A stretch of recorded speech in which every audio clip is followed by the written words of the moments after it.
Bienvenidos al podcast latino Academia y Cultura del Centro Académico Cultural Latinoamericano en Austria, en alemán Lateinamerikanisches Akademisches Kulturzentrum. Mi nombre es Alcides Benavente y hoy quiero darle la bienvenida a un invitado muy especial. Está con nosotros César Guedes, que es un experto internacional con más de 30 años en varias agencias de las Naciones Unidas, incluyendo UNODC, PNUD o NUDI, y también que durante su larga permanencia en este sistema de las Naciones Unidas se desempeñó en varias oficinas como en Guyanas, China, Corea del Norte, Perú, Panamá, Bolivia, Pakistán, Mozambique y últimamente en Afganistán, así como las oficinas centrales en Bonn, Alemania, y por supuesto donde nos encontramos en estos momentos en Viena, en Austria. Bienvenido, estimado César. Vamos a tocar temas muy importantes de la actualidad. Por supuesto, cómo afecta la guerra actual de Ucrania y Rusia a Latinoamérica. Tocaremos temas sobre las drogas e inseguridad en la región latinoamericana, así como también la ola de migración en Latinoamérica en los últimos años. Muchas gracias, César. Bienvenido. El tema de este conflicto entre Rusia y Ucrania ha sido algo que no se esperaba y que estallase en este nivel de magnitud. Pero a tu pregunta yo vería más o menos unos 4 efectos que podrían impactar a América Latina en mayor o menor grado. No olvides, ¿no?, que nuestro continente está muy distante de esta zona del este europeo, pero en un mundo globalizado, pues, y especialmente ahora en el siglo XXI, cualquier efecto en cualquier rincón del mundo se siente en todas partes. Yo vería ahí un poco el efecto en el tema de energía, ¿no?, por el tema de gas y petróleo. Un segundo impacto podría ser en el tema de comercialización de alimentos, especialmente granos, como tú habías indicado. El Los llamados tercero, commodities, ¿no? sí, el tema de intercambio comercial también, ¿no?, más o menos, ¿no? Otro punto que yo veo es el sistema financiero internacional, cómo podría, pues, esto también impactar a América Latina. Bueno, añadiría un quinto punto, ¿no?, que sería el punto del efecto psicológico, que también en estas situaciones, pues, afecta a todos. En el tema de energía y petróleo, gas, siendo, pues, Rusia el principal exportador de petróleo y gas del mundo, siendo este petróleo mayormente comercializado hacia Europa, hemos visto, ¿no?, de que los precios se han disparado, han sobrepasado nuevamente la barrera de los $100, está más o menos ahora a $130 el barril, ¿no? Lo cual, pues, encarece enormemente muchos de los costos de producción a nivel mundial, ¿no? El petróleo es prácticamente la sangre de la economía mundial, que hace, pues, que a través de ella fluya y diversos tipos de actividades. Y si el petróleo se encarece, pues eso afecta actividades directas y conexas. En América Latina tenemos, ¿no?, diferentes realidades. No olvidemos, ¿no?, que América Latina no todos los países son iguales. Tenemos desde uno de los más pequeños países del mundo hasta el más grande, desde San Kitts y Nevis hasta Brasil, ¿no? Tenemos 3 regiones en América Latina muy claras. Yo diría Mesoamérica, que incluye Centroamérica, México, Sudamérica y la zona del Caribe.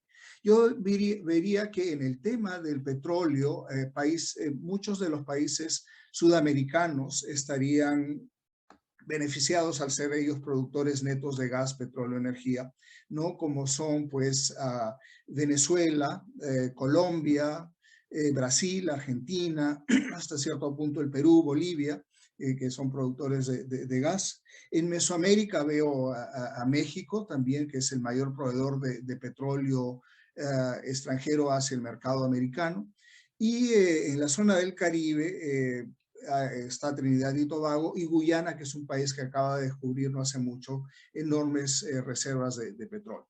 Pero aquí estos países verían un flujo de caja mejor, ¿no? Pero también los demás productos de la canasta se encarecerían. O sea que es un efecto dulce y amargo, ¿no? Porque en general va a haber un creciente nivel de inflación, el costo del transporte, ¿no? Pero muchos de estos países encontrarían un nuevo ingreso, un ingreso más perfilado gracias a la comercialización de gas y petróleo. Grandes perdedores, Centroamérica y el Caribe, que son países que no producen petróleo, salvo las dos excepciones que indiqué, ¿no? de Guyana y Trinidad. Y Exactamente, eventualmente, César. pues, Perdón que te moleste, te interrumpa. Pero también, como dices, que podrían aprovechar de esto algunos países latinoamericanos o sudamericanos de la crisis que hay, de la guerra que hay en Ucrania y en Rusia. Hemos visto que Estados Unidos ha tenido un acercamiento a Venezuela, ¿no? Por estos temas. sí, ¿Cómo para que ayuden a superar o a producir más petróleo, ¿no? ¿Cómo ves claro. también este acercamiento? Bueno, eso es un proceso en este momento en desarrollo y digamos eso y otro factor, Alcides, el efecto Venezuela, relación con Estados Unidos, y el efecto de la posible aprobación del el plan sobre producción nuclear con Irán, que parece que se firme el acuerdo nuclear con Irán, que había estado pues rezagado por varios años, han ocasionado que el nivel de los precios del petróleo no llegue pues ahorita a más allá de los más allá de los 130, 120 dólares que vemos ahora, podría estar en 200, pero esas dos mensajes que dan estos países han ocasionado que el petróleo no se dispare más allá de lo que ya se ha disparado. Entonces, veamos cómo es que esto surte un efecto para que, por ejemplo, Venezuela no retome, no te olvides que Venezuela está con sanciones e Irán está con sanciones. El petróleo iraní no se puede comercializar en este momento a nivel mundial y el petróleo venezolano está bajo serias restricciones también, ¿no? Entonces, veamos, estas son oportunidades para los países que mencioné, ¿no? Y que, bueno, hay que tomar un poco con pinzas porque es una situación muy volátil también. Un tema también preocupante que por un lado a nivel mundial, pero también a nivel de oportunidad, es el tema de los alimentos, ¿no? Rusia y Ucrania son los países europeos con la mayor cantidad de tierras agrícolas de Europa. Eh, y especialmente Ucrania es un país que se le llamó el granero de Europa, tiene 33 millones de hectáreas de tierras arables muy fértiles, incluyendo esta famosa tierra negra que es ideal para la agricultura, llanuras, ¿no? Y es junto con Rusia en Europa, ¿no? Los principales productores de productos agrícolas, especialmente granos. En esta situación, Ucrania y Rusia, ¿no? Van a dejar de producir, por ejemplo, un tercio del trigo cosechable que hay para la cosecha de este año. No se va a poder cosechar un tercio del trigo del mundo porque está entre Ucrania cultivado entre Ucrania y Rusia. Entonces, a través de esto, se va a encarecer más el precio y otros granos, como vemos, el maíz, el frijol de soja, el girasol, etcétera, las papas, ¿no? Son estos dos países están entre los top 10, si no entre los top 5 de producción de estos productos que realmente alimentan el mundo. Y el mercado tradicional de Ucrania son países que sufren mayormente que tienen hambrunas, ¿no? Y que dependen mucho de la producción de los productos agrícolas de Ucrania, como países en África, especialmente en el norte de África, países del Medio Oriente, es donde realmente lleva Ucrania sus productos. ¿No? ¿Y Pero por en qué digo esto? Latinoamérica, En ¿qué país sería Latinoamérica afectado? no se van a ver afectados en ese aspecto, más bien pueden ser beneficiados, porque los países latinoamericanos que también están en el top 10 de la producción de estos productos, está Brasil, está Argentina, está México, está Paraguay, tenemos en otros productos Colombia, Perú, México, ¿no? Chile, que tienen también razonables sectores agroexportadores que pero en el tema de granos realmente es Brasil y Argentina en América Latina, y en el tema de frijol de soya, Bolivia y Paraguay se unen a esto. Entonces, va a haber una subida en el precio de los alimentos, y muy cierto, estos países de América Latina, mayormente los países de América Latina son, sobre todo los sudamericanos, son autosuficientes en la producción de alimentos, y hasta cierto punto a varios de los países de Mesoamérica, obviamente México lo es también. En el tema del Caribe son netos exportadores, al igual que algunos países centroamericanos. Entonces, Bueno, eso es como César, yo veo en los ese aspecto. últimos, en los últimos 10 años hemos estado viendo el acercamiento de Rusia a algunos países latinoamericanos, haciendo más relaciones comerciales. Y bueno, y esto con las sanciones de financieras también, de no poder utilizar el SWIFT, también, por supuesto, afecta a las relaciones comerciales entre Latinoamérica, Rusia y Ucrania, ¿no? Y bueno, Mira, hay que ver esto en perspectiva también, Alcides. Eh, Rusia no es la Unión Soviética más, ¿no? Hay que hacer la diferencia. En su momento, la Unión Soviética era una superpotencia, ¿no? Rusia es una potencia militar, pero no es una potencia económica comercial. La economía rusa es pequeña, ¿no? Es la 12ª economía del mundo, comparable a la economía de México, a la economía de Brasil, a la economía de Canadá, de Australia, o sea, son economías medias. Por encima de Rusia tienes China, Japón, Estados Unidos, Canadá y varios países de la Unión Europea. Entonces, comercialmente Rusia no es tan importante. Entonces, pero sí lo es para algunos países como Nicaragua, Cuba y Venezuela, que tienen tratos comerciales no enormes, pero que sí se van a ver afectados en cuanto a su relación comercial con Rusia, porque va a ser mucho más difícil de que continúen esa relación si no tienen que hacer todo el bypass para continuar con esa relación. Eh, entonces, veamos esto en perspectiva. No hay gran comercio de Latinoamérica con Rusia.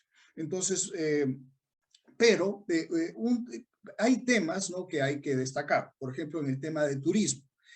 Rusia es un país que ha entrado al mercado del turismo internacional con fuerza hace 20 años, ¿no? Y no cesa de crecer, ¿no? Obviamente, los últimos años han habido eh, disminución económica, recesión en Rusia, pero hay un sector ruso muy pudiente, ¿no? No necesariamente los oligarcas, pero hay un sector, ¿no?, empresarial, profesional, que viaja mucho. Y estuve oyendo hace unos días una entrevista al presidente de la República Dominicana, y él indicaba, ¿no?, de que sí se van a ver ellos muy afectados por la situación con Rusia, porque Rusia, por el tema de pandemia y países que han restringido la salida de sus exacto. ciudadanos, como Canadá, um, Rusia se ha convertido en el segundo mercado emisor de turistas a la República Dominicana. Y algo que me sorprendió es de que durante este año y el 2021, lo que va del 2022 y durante el 2021, Rusia se convirtió en el segundo mercado emisor porque los canadienses no podían salir, ¿no? Entonces, después de los americanos, los rusos en la República Dominicana han sido el mercado más importante. Imagínate, eh, 60 vuelos semanales, ¿no?